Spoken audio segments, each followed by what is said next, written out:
They're in it for the right reasons. These musicians could be doing anything else. They're in it because they love it, and for me, that really resonates.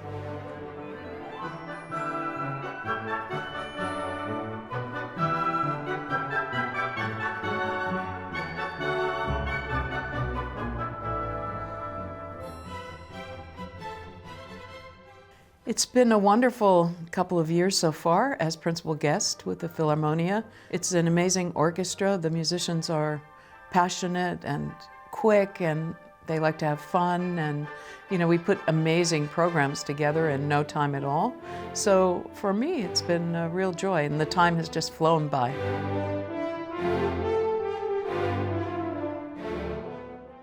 For me, being relatively new with the orchestra, all the programs are really fresh in my mind, and they all stand out in their own way. But I think probably the program I did with Mahler's Fifth Symphony felt very emotional, very moving. Of course, my teacher, Leonard Bernstein, recorded all the symphonies, Mahler symphonies, for the first time, so they're very special to me.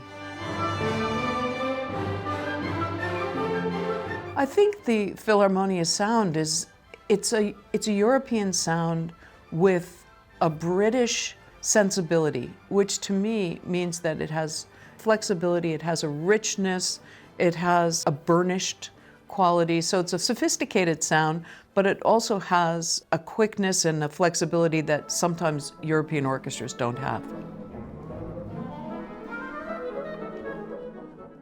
I think from the moment I started working in London with the British musicians, I immediately felt that I was at home. I think we share the same kind of work ethic. They work so hard. I mean, it's unbelievable.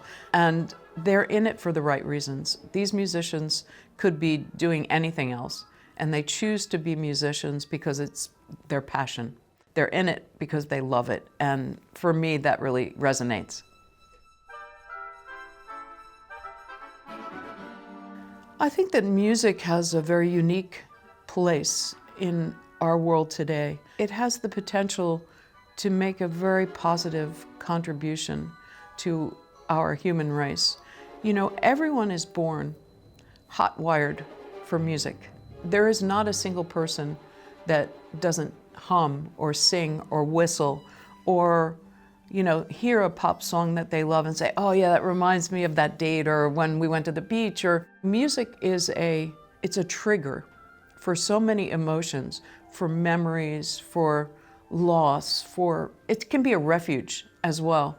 And every single human being is born to experience that. It's part of our DNA. So music has the capacity to really cross over these boundaries and be a place for everyone, an inclusive place. It's not partisan, it's not political. So for example, you and I could have dramatically differing opinions of the world, and sit down together and listen to a piece of music and have dramatically different opinions, and they're all right, and they're all valid. And that's what music can do. It can unite people. Here's to a fantastic 80th birthday, Philharmonia. I love working with you. I hope we're together for at least 80 more years.